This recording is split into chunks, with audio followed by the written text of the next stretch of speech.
Assalamualaikum warahmatullahi wabarakatuh. Selamat siang dan salam sehat jiwa. Ketemu lagi bersama saya dengan Ega Sulfar di channel YouTube saya yang membahas terkait dengan anxiety, GERD, dan psikosomatis. Bagaimana keadaan teman-teman hari ini? Yang sampai dengan hari ini masih berjuang untuk sembuh dari anxiety, GERD, dan psikosomatis, saya doakan supaya cepat membaik, cepat pulih, dan cepat beraktivitas kembali. Hari ini saya berada di seputaran kantor. Saya sudah beberapa hari tidak memberikan sharing pengalaman terkait dengan anxiety ini karena ada beberapa aktivitas yang membuat saya menjadi sangat sibuk sehingga saya tidak sempat ataupun menyempatkan untuk berbagi kepada teman-teman terkait dengan anxiety seperti itu. Nah, namun pada kesempatan siang ini saya akan mencoba memberikan sharing pengalaman terkait dengan anxiety, GERD, dan psikosomatis yang pernah saya derita. Utamanya kita penderita anxiety itu selalu merasa bimbang dan ragu seperti itu untuk melakukan aktivitas. Karena selama terkena anxiety itu kita selalu memikirkan hal-hal yang membuat kita ragu dan bimbang untuk mengambil tindakan seperti itu. Itu adalah salah satu ciri penderita anxiety seperti itu, yang membuat kemudian kita lebih banyakkan rebahan, lebih banyakkan santai karena kondisi bimbang tadi seperti itu.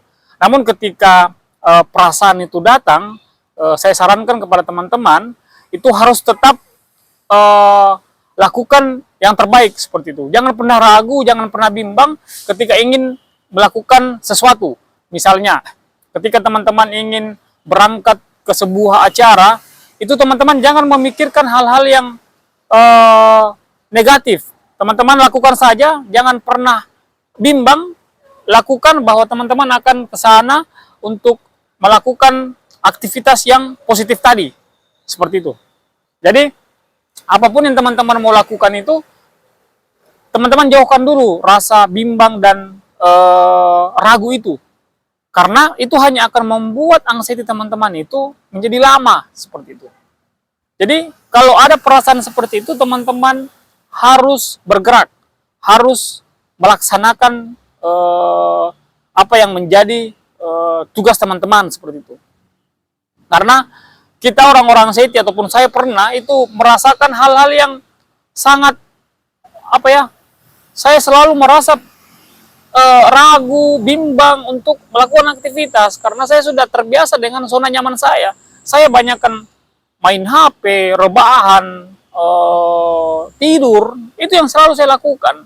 Dan ternyata itu menjadi tidak baik untuk anxiety saya memeliharanya terlalu lama. Bayangkan, 8 tahun kurang lebih saya terkena anxiety, karena itu tadi, saya memelihara perasaan-perasaan ragu, perasaan-perasaan bimbang itu, yang kemudian membuat aktivitas saya menjadi tidak produktif. Apalagi ketika di kantor mengambil, misalnya saya mau marah, misalnya menegur teman-teman ataupun orang-orang yang menurut saya dalam tanda kutip itu salah. Nah, saya lebih menghindari untuk tidak menegur daripada saya menegurnya. Tetapi di sisi lain saya merasa bahwa saya kenapa tadi saya tidak menegurnya seperti itu. Saya merasa menyesal gitu.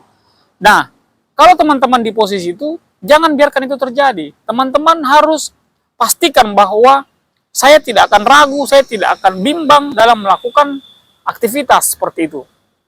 Nah, karena terbiasanya saya melakukan itu, ya membuat anxiety saya awet seperti itu.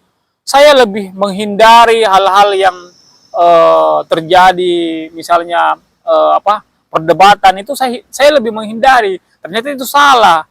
Saya bagus kalau kita menghindari, kemudian kita tidak memikirkan.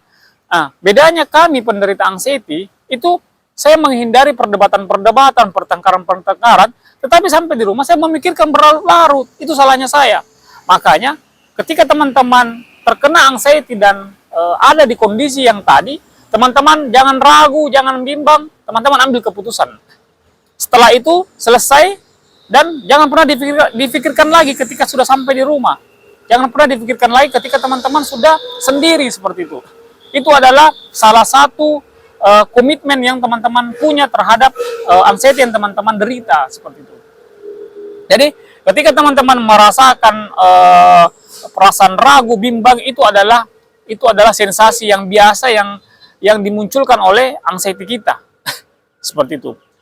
Kita karena kita anxiety itu kita merasa takut. Jadi kita tidak berani mengambil langkah-langkah yang tegas seperti itu karena kita takut duluan. Jadi saya sarankan kepada teman-teman jangan lakukan itu. Teman-teman harus berani memutuskan. Teman-teman harus berani mengambil sikap.